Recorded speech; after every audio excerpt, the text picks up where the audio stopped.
Welcome. We got a real talkative group, so you guys have at it.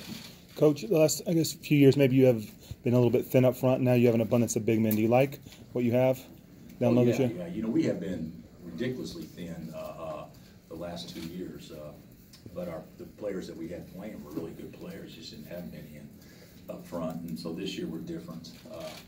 I'll be, pretty candid on this. Our offense doesn't look very good.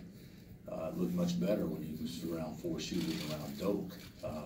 And right now, we're laboring to figure out the easiest way for us to score. So we're going to have to score different ways.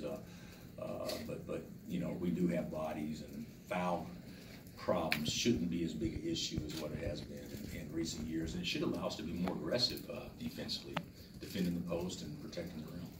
In 2012, probably this time of year, your offense 11-12 didn't look too good, but that was a veteran team, and they recognized we're going to have to do it.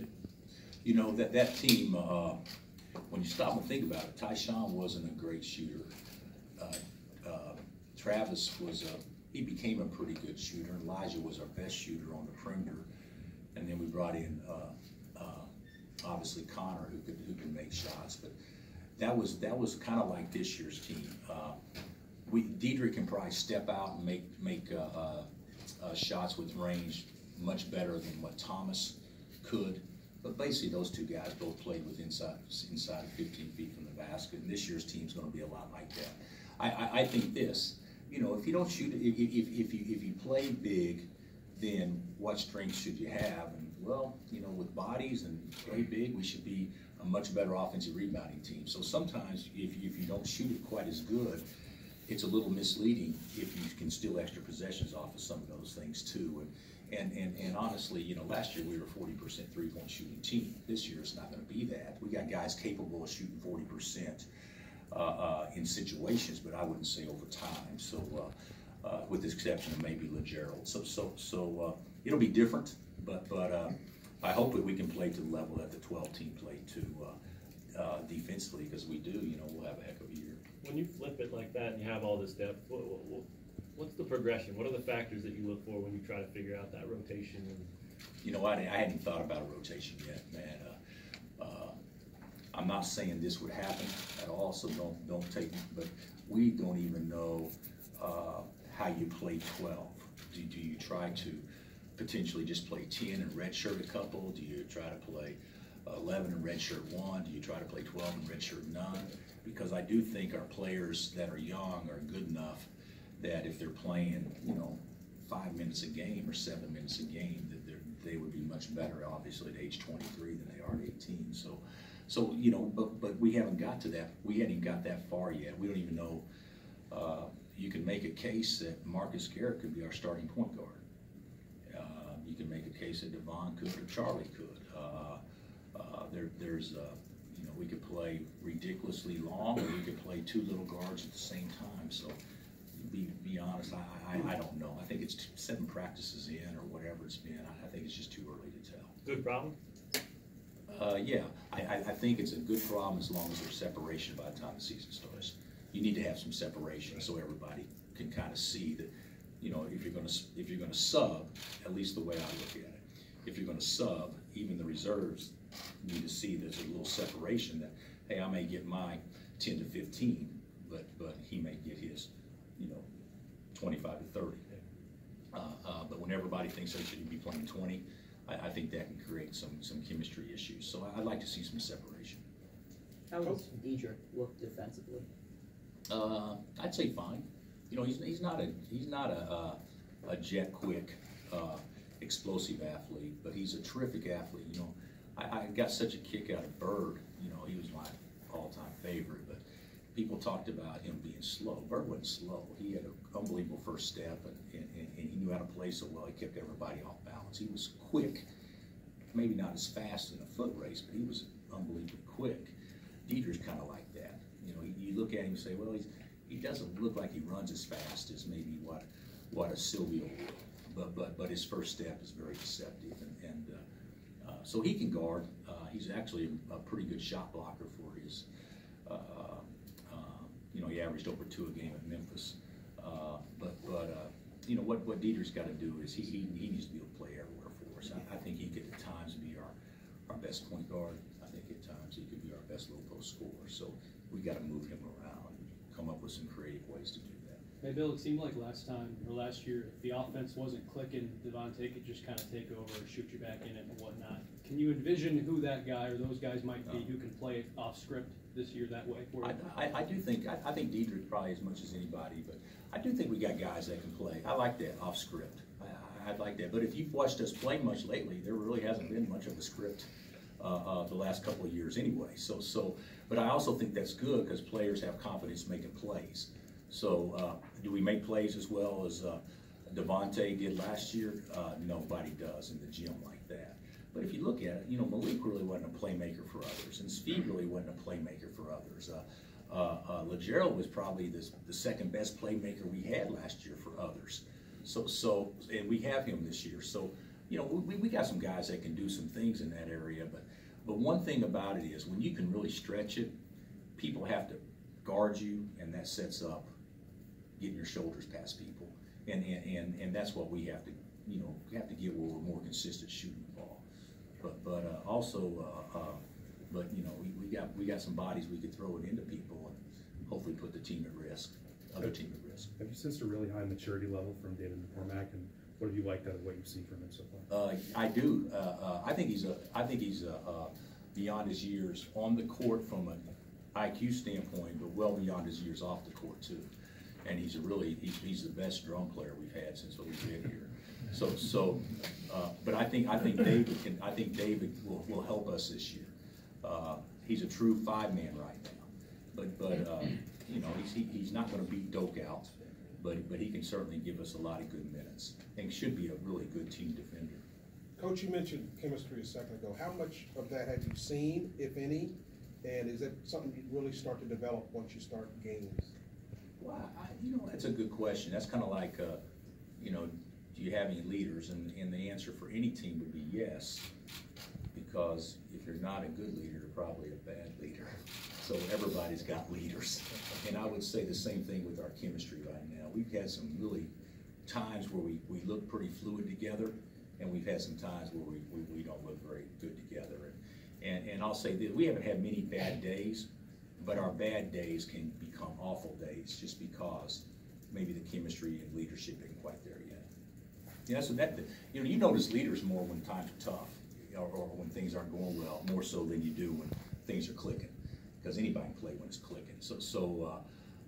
And if you go back and look at it, there's been a lot of games in the last 15 years, at least since we've been here, that we haven't played very well. And you look up, but the other team plays just a little bit worse. And that's what this team has to take, that mindset that we got to make other people play poorly. That's also chemistry too. One of your potential strengths of this team is to be really physical in the lane and make it hard for other teams to get layups. So what do you do to foster that in practice, and do you draw the line so there's just not fights every single day? Oh, no, I don't. We've only had a couple of those. No, we haven't many fights.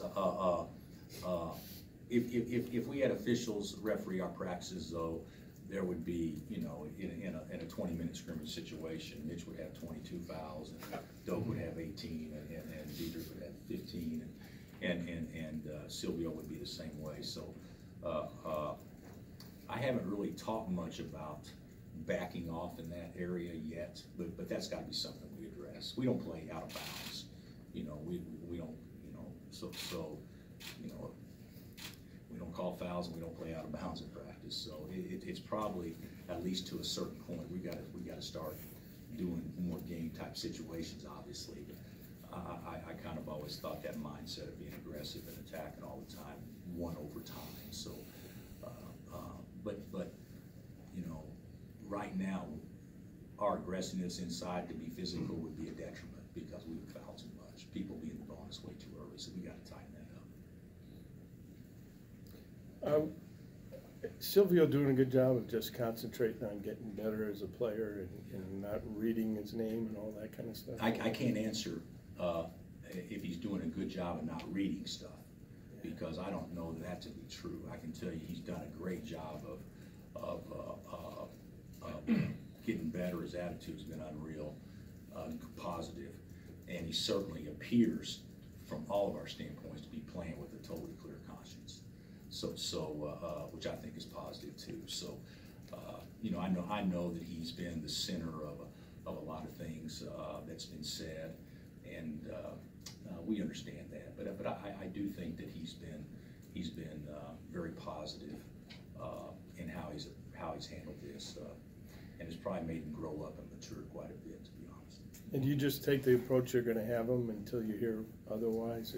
Yeah, let's hope we don't hear otherwise. Right. But yeah, we, you know, you know, I obviously can't really comment on what's ongoing, but I can really say this: in the past, I've made a statement that we certainly believe, based on the information we had, that this thing would have a positive resolution. But that was also based on the information that we had. So, you know, who knows what could potentially happen in the next, you know, whatever period of time. But I'm taking the approach, as everybody is on our team, that we're going to have Silvio De Sousa playing for us this year. And is he getting better, and if so, how? I think he's getting better. I still think he's not aggressive offensively, but he just appears to play to his athletic ability so much. I mean, if you guys, does he look bigger to you guys? I mean, to me, he just looks like a man. Where last year maybe I didn't quite feel that strong about it. I just think there's a maturity about him that's a little different that'll allow him to play a lot stronger, and he's much more confident, obviously, because the way he played. You know, everybody talks about Malik late, which Malik was probably as hot as any guard in the country late last year. But hey, Silvio in the Big 12 tournament, and you know, getting 16-8 against West Virginia, and getting 4-10 in limited minutes against Duke. I mean, he did some things that gave him some confidence also. Coach, did you talk about Quentin? What you want to see from him, especially early in the year as he starts getting his feet under him?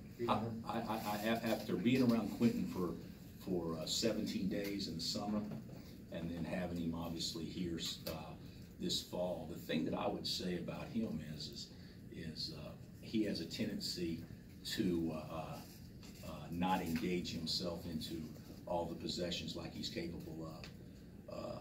There was a guy named Wiggins that played here that we kind of thought the same thing sometimes, and I'm not in any way, shape, or form comparing Quentin to Wiggs athletically or anything like that, but I am kind of comparing. I wish he had. I wish he had more of that assassin attack mode that I think that he will get as he gets more confident, and he may. And we believe he's got it inside of him already, but I just don't think he's quite confident yet to really display that.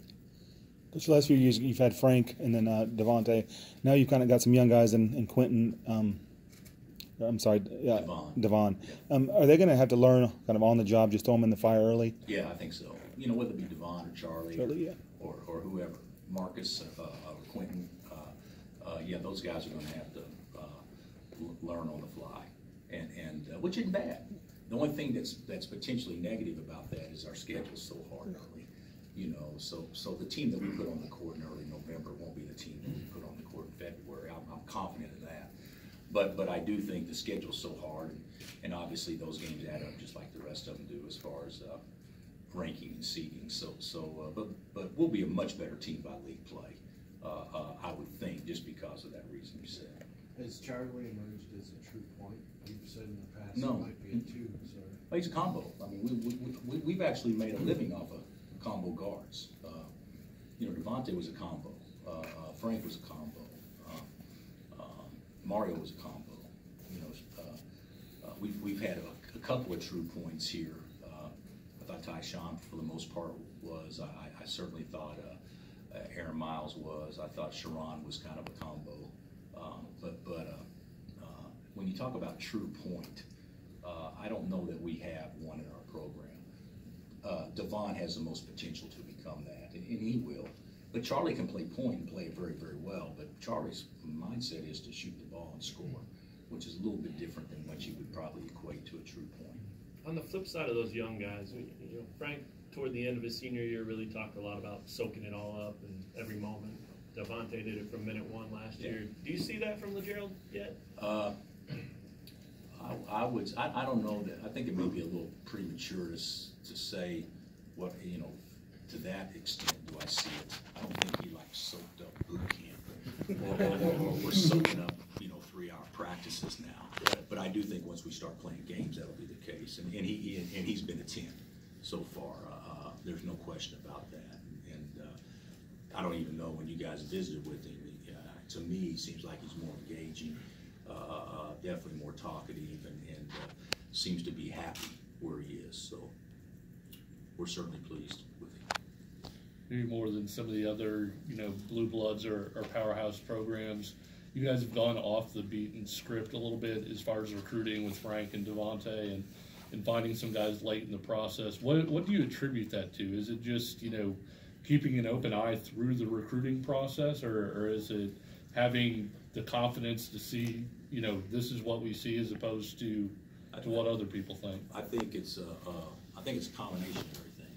I think some of it's luck, and anybody that says recruiting is part luck, they're lying. I think some of it is we didn't get who we thought we really wanted, so you have to adjust. And I also think some of it is we've been so fortunate to recruit really good athletes and players whose intangibles have been probably not rated nationally as high as what they should be, because who would have thought Frank would be, National Player of the Year, or Devontae first team All-American. No, there's nobody that would predict these things. And there's been a lot of guys that we missed on for whatever reason, or they just didn't, you know, obviously didn't choose us, that we thought that, wow, we really needed him, and this guy turned out to be twice the player that guy was. So I think my staff does a really good job with projecting and evaluating and projecting, but also, let's be honest, some of it's luck too. Is it the same as far as shooting? Because you guys have had some guys who have been evaluated as, you know, non-shooters or not great shooters who have grown into shooters while they've been here, whether it's Relaford, whether it's Frank, or some of those other guys. Well, I think it's hard to be a great player at a high level unless you can score the ball and shoot the ball. You know, I'd rather be able to shoot. I'd rather recruit a shooter than a scorer, to be honest with you. You can kind of teach a shooter how to score. Sometimes it's harder to teach a scorer how to shoot. But you know, I do think that my guys, my assistants, do a great job with our guys in that area shooting the ball, and I do feel like that when they play here, they have confidence to make shots, because in large part that's not something that we emphasize.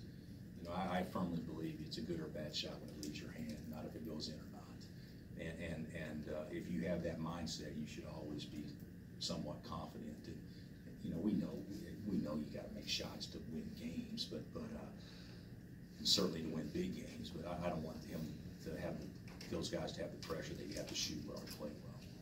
Seems like Devon and Quentin are being mentioned in some of those ways that you said Frank and Devontae weren't, or maybe expecting them to be first team all-league or whatnot. Is it different coaching guys like that when the pedigree and what people think of them maybe is a bit higher coming in? No, not, to me it's not. It wouldn't make any difference if it was, you know, Josh or Selden or Oubre or Quentin or Frank or Devontae, highly unrated guys, whatever. I think you coach them all the same way. I think sometimes with unrated guys that come in, they don't feel the excess pressure maybe to perform well early in their career, and they can kind of grow into it, whereas, you know, guys that are McDonald's All-Americans, you know, they're expected to have success right off the bat. And you've seen with guys that have played here, that's not necessarily always the case. So, but both those guys have been very, very coachable, and they're going to get it. But I just don't. I hope they get it sooner rather than later. But because their talent will prevail over time. But right now, I mean, they're thinking. And when you think, you can't play to your ability.